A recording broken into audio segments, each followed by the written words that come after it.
to the Failing Up podcast. Today we're talking to Kenny Sallis. He talks to us a little bit about your word is your bond and what that means to him. And that there's beauty in ignorance, right? Being able to go forward and conquer, and the importance of family and how we can really reflect on what it is that we want to do and be present in those moments. So come dive in with us.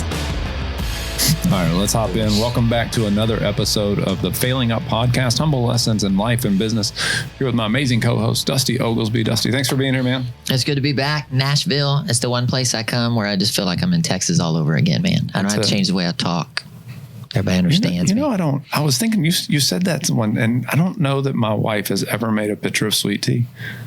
And I go like, we've been here like 20-something years. I've failed her as a Southern gentleman. Come on, man. Of teaching her how to make Mammy sweet tea. My Mammy just passed away a couple of weeks ago. I was at her funeral. Yeah. And we were all talking about like, what do you remember the most? And I remember like the yellow Tupperware thing. Yeah. Oh, yeah. It was mostly sugar. Oh, yeah. Right. And just a little tea in there. Yeah. It was that, and it was her mac and cheese. But Did you do the sun tea thing? We did that when I was growing up. My mom would take it, put it out in the window. She put it like outside, man. People like flies in it. We had tea outside. I'm pretty sure she had a lid on it. I don't know. I just remember thinking when I was a kid, like, why is our tea outside? Who does that? Sun tea. There you go. That's good right there. Yeah. Come on. Awesome. Well, also joining us today for this episode is the amazing Kenny Sallis. Kenny, take a moment, introduce yourself. Tell us a little bit about you. Yes. So Kenny Sallis, we are a part of Keller Williams. Sallis Realty Group just started that mega agent office. What's that been? 3 months, 2 months, 3 months, something like that. So that's been a cool deal. Been in real estate for 5.5 years now, almost 6. Before real estate, I was a high school football coach, special ed teacher, and loved it. I mean, it was great. It was what I wanted to do. It was everything we always, me and my wife always wanted. My wife Kelly was a nurse practitioner. Player, right? Yeah. Kelly's in the her high school Hall of Fame. She was a Division I golfer, full scholarship, all that. I played. Yeah. She was a stud. She actually just 2 weeks ago won our club championship, and she's a golfer. And I think that's the only time she's played this year. She's played like 3 times in the last 3 years. I got a hole in one at the putt-putt up in Boston. Congrats. When I was there. Gotta be rough to not play at all, go out and win the club championship. Oh, dude. I mean, her and her sister, they're like around Lebanon, where we're from, they're legends. Like they're at the country club. Like they're I almost invited everybody her knows instead them. of you. Just you should have. That's Kelly would have been awesome, right? It's cool that we got Kelly's caddy though. That's cool. Everybody's right. Kelly's caddy. Welcome to the show. Yeah. No, it's funny. I mean, and people will be like, "Oh, does she beat you?" Yeah, it's like that's not a thing. Like, does she? Yes, that's right. There won't be a day ever where that it's a whole different level. We appreciate you joining us, brother. The idea here, we as our guests are kind of getting into a rhythm, has been around failure, right, and around being really transparent. Not so much about what makes you amazing, what makes you awesome, and why you're so successful at what you do, but around the failure that got you here and how you've used that as a catalyst, the ways that you've investigated and seen it show up. So we'd love to start the show by asking, what does failure mean to you? How do you define it? How does it show up in your world when you think of failure? What does that mean? That's a tough one. When I was talking to somebody yesterday, and it was one of my real estate coaches, and it was about the things that make me nervous or make me anxious or worry me. And I guess that's a big sense of failure. Kind of goes in the same thing. And for me, it's when somebody's relying on me or counting on me or waiting on me to do something, and I haven't done it yet, or I can't do it, or I don't know what I'm doing. I can't figure it out.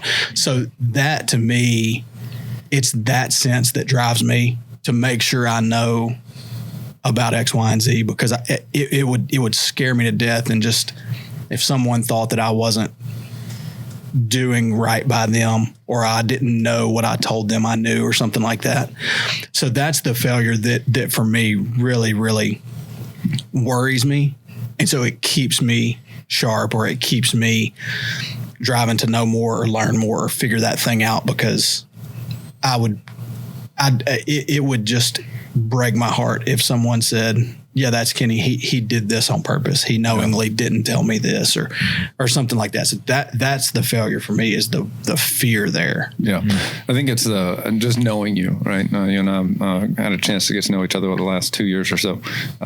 You see that show up, and I think it is representative of somewhat of like Lebanon and who you are, right? Did you grow up in Lebanon? Mm-hmm. Yeah. So I moved to Lebanon when I was 8.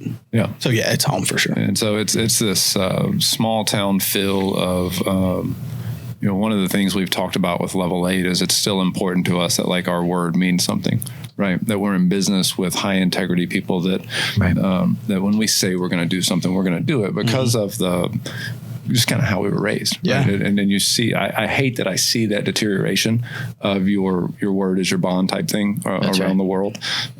So many people seem to have forgotten like how important it is to do what you say that you're going to do. Yeah. Right. And that's the way. You said that a lot better than I tried to, but yeah, I mean, it's so important. And to me, it's, if I don't uphold that, then my team wouldn't, and then my family wouldn't, and then our town wouldn't. Yeah. And not that that's not true, but it is a little true. It might be, like because if I don't, and then you don't, and we don't, and then and then now we're just this town. Our community deteriorates. Yeah, we're just this big city that's not this this tight thing that we all try to do the right thing. I think that's the importance of it, because we live in a day and age where that's not the norm, right? Like not in any way, shape, or form. I mean, it's almost these days you expect people to not follow through or not be who they say they're going to be. And so I think when we step into that space and how we got here is because that became the norm, right? It used to be the norm that, like I think about like my granddad, right? He used to always tell me, like, if I say it, you can take it straight to the bank. Right. And I knew that my whole life. There was no question about that, right? Like Reuben Rouse said he was going to do it. Yep. He was going to do it, right? That was, and that's what it looked like. And I can see that being a sense of failing, right? If we're not doing that. Absolutely. So where do you see that show up for you? I mean, you obviously have this drive, right? And some of that drive, it sounds like, see it in other similar people or successful people, is this drive to not want to disappoint those around you. And so where do you think that comes from, or where do you see that showing up week in and week out for you? It probably goes, I bet a lot of it goes back to, so you asking these questions are funny because it's just not the way I think typically. Yeah. I just kind of go, and I'm really not scared to fail. Yeah. And I think that's a huge thing for me. And maybe I'm too dumb to worry about that's things. I don't know. Yeah. But just do this next thing and start this business or start this one and start this one. I don't know. It just doesn't scare me to. Well, what do they call that? Fail. The something's curse, right? Like the like when you know everything, you now all have these reasons of why not to do it, right? And, and one of the things I learned is studying my father-in-law, who's one of the first successful people I got to know closely, is it wasn't like a intelligence thing that made him successful. In fact, he did some things, and I was like, I don't even think he thought that through. And because he didn't think it through, he then wasn't scared to do it. And then all of a sudden, like statistically, you're going to actually do some things well. Yeah, right? That's right. And he just did such a good job of it. And I go like, how do you put on those blinders sometimes? Right. And so I think what you're saying there of, it's not a, that you don't know, right? It's just that you're willing to go out and take the risk, knowing that statistically there's some consequences that maybe they happen, maybe they show up, but more than likely probably not, especially if you're well educated or if you're looking or trying to see around corners to all the possible solutions. Yeah, right? I think that's right. And I also have kind of an optimistic mindset, just sort of naturally. Yeah. So especially those things, like I see potential, and okay, let's just go, because real estate was that for me. I loved what I was doing, teaching and coaching. The way I got in, we flipped our first house, my wife and I, unintentionally. We just kind of, again, that was another thing. We didn't know how to do renovation projects. We just sort of didn't like the kitchen floor. so, well, I don't know what's the worst that's going to happen. We don't like it. So let's tear it up and then try to put something new down. So, you know, and so it went from there, and then we sold the house and made a little money, again, unintentionally, bought some land because we had this big idea. I don't know how this would ever work on a teacher's salary, but we had this big idea that we were going to buy this land, build a barn dominium, and then build this big house one day. We're going to live in this one house while we build the other house. What world does that? But we just didn't even think about it. Just like, now that's what we're going to do on a lot of land. When, you know, and it was just that, this is what we're going to do. And so when getting out of teaching, it was sort of the same thing. And I walked in, it wasn't the greatest ending. But so I walk in and, you know, I tell them, hey, I'm not going to be coming back next year. And they sort of knew that ahead of time. And he says, well, what are you going to do? Because I'll just say it, he blackballed me from a job that I was going to take. So he says, well, what are you going to do? And I said, I'll figure it out. He's like, well, what? And I said, I don't know. I'll cut grass. I'll do handyman work. I'll figure it out. What it takes. And and so it just turned out real estate was a thing we're going to try. And so I guess that was just not. It worked that time. Willing to put willing to go out and take the risk. Probably one of the bigger pieces that has to get overcome if somebody wants to go out and be successful, right? It's the fear of failure more than the failure itself. And so if you can look at it and go, okay, I'm not so much worried about the mistakes I'm going to make. In fact, I'm going to go ahead and acknowledge that I'm going to make some mistakes. I'm going to go ahead and embrace those mistakes. And I'm going to see what I learn from it. And tuning out the haters, right? Tuning out the people that are going to blackball you and who are going to have an opinion on everything that you do. And being able to go, okay, well, I made a mistake. Whatever everybody else wants to say. What can I learn from this? How can I get up and pick on? Did you all, as a football coach, though, you had to see it show up. Confidence to me plays so much into someone's ability to ignore the risk, right? Mm-hmm. And you had to see it as a football coach, right? Where that confidence isn't there initially, but then you see success. That was a big thing for me. I was a really big weight room guy. That was really important to me, and that's how I was taught when I was playing.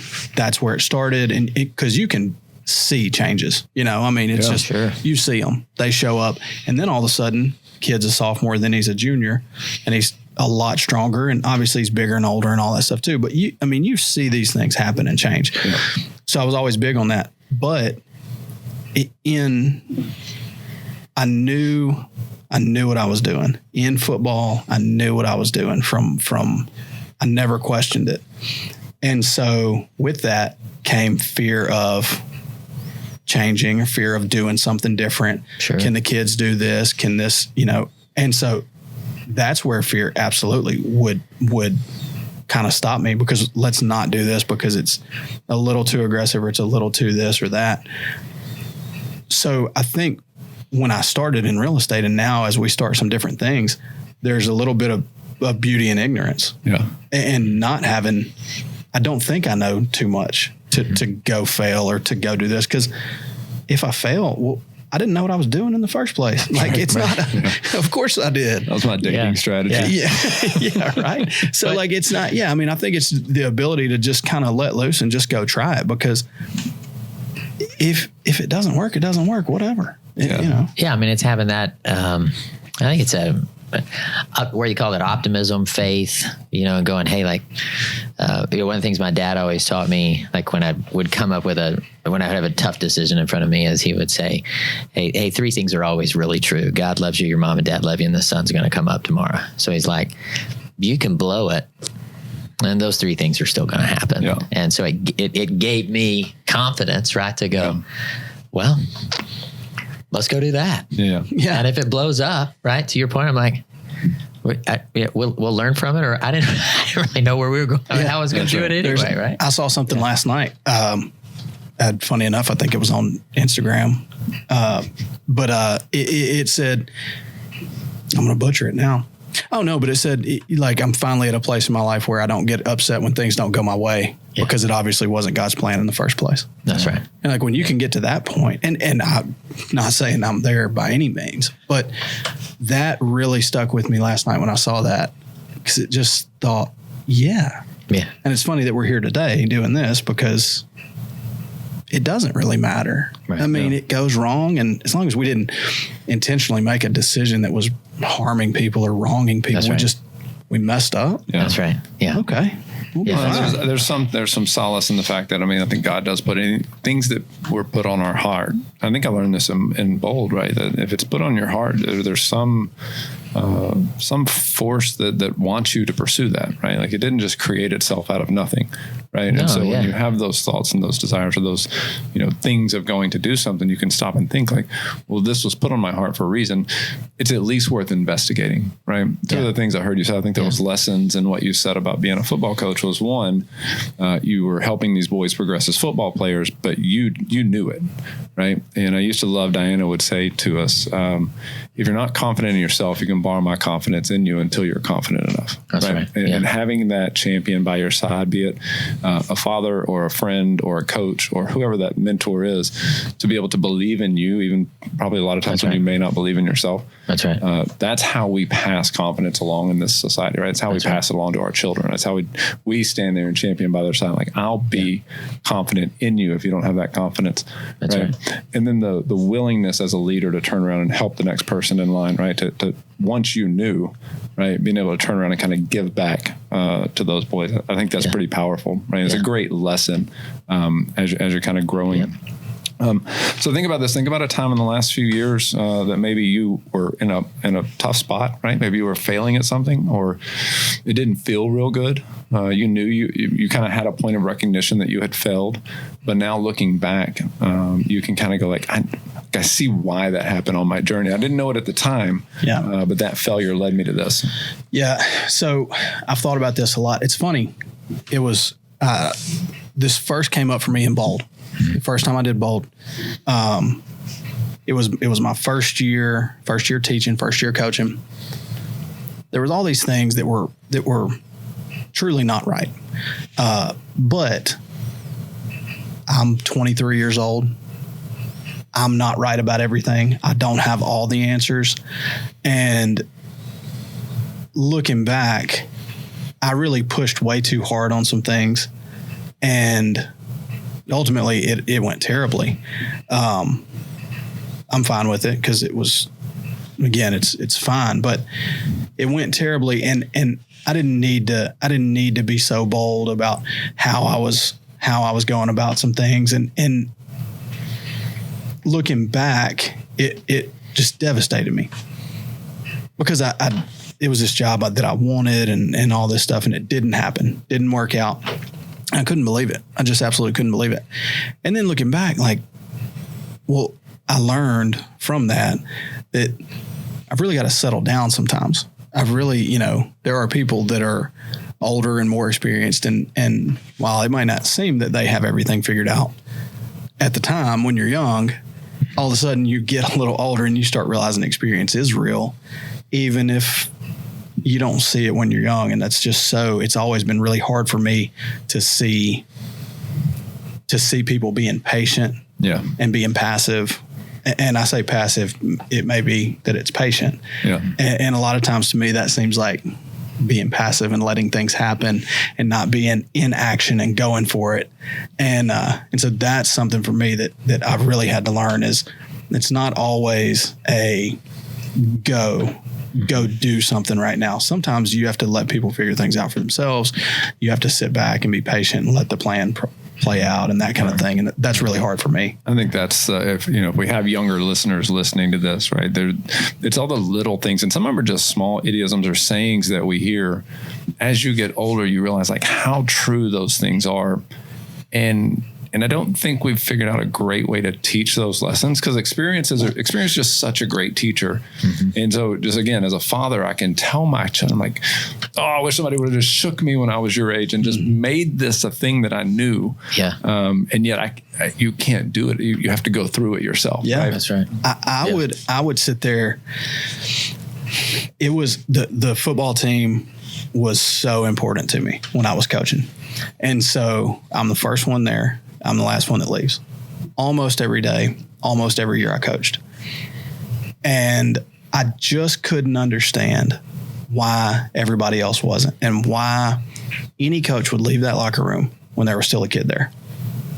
it was crazy to me. Like, these are our guys. These are the most important things in the world. And now you have kids and go, well, he wasn't, that guy who used to leave 30 minutes after practice, after he said goodbye to everybody and did what he needed to do and cleaned up and all this stuff. Yeah. There was no reason for him to stay for another hour and a half. He's got kids at home. That's right. And that's what's important along with these kids. Yeah. But to me, you can get so wrapped up in being so all in that you can't see the bigger picture. Yeah. And, I think experience is the only way to learn that for me. And I don't know if it's just a male thing. I think our egos get in the way of a lot when we're younger, right? And somewhere we all learn that you can hear what you're saying, even though you're not given the details, but it is that ego gets in the way of ourselves, right? And at some point we have to learn that lesson the hard way. Yeah. And so, some people might not have learned that lesson. There's some people out there that are, 50, 60, 70, maybe that haven't been knocked on their tail a few times. Okay. But in summary, the other thing that I wanted to touch on, though, what you were saying is we see it a lot in our industry. Good's the enemy of great, right? And when you're starting out, you don't have the success, so you don't have the fear of loss, right? But as you become more and more successful, you now know, and as much as you want to say maybe that you don't do it, all of us have this pride piece where like we want to look good and be right. Right. And so it's like now I'm expected as the broker and the owner and the franchisee and the team leader and the mega agent to know all this stuff. And so you stop asking questions somewhere along the way, right? You stop being curious.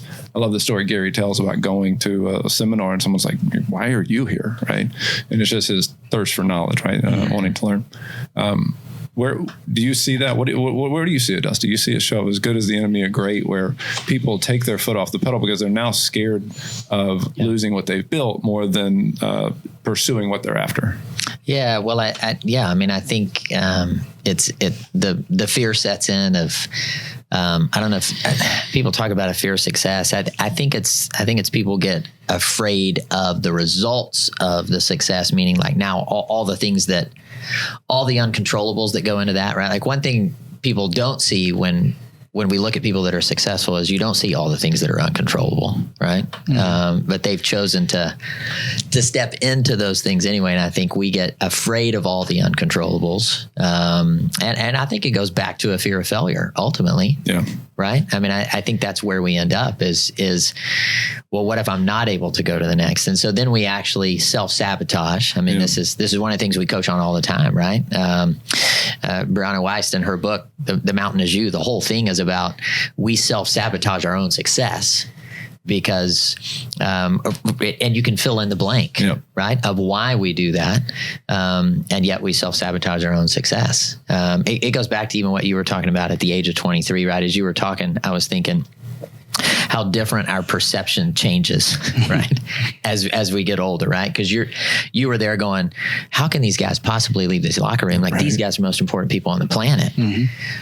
Well, they left that locker room because they had 2 or 3 kids at home that were the most important people on the planet. Mm-hmm. And now that you have that, you go, oh, okay. Well, that makes sense, right? So my perception's different. And so, but I think ultimately it is a fear of failure that keeps us from taking that next step forward. And so, and I think the reason we don't go from good to great is that great cost. Yeah.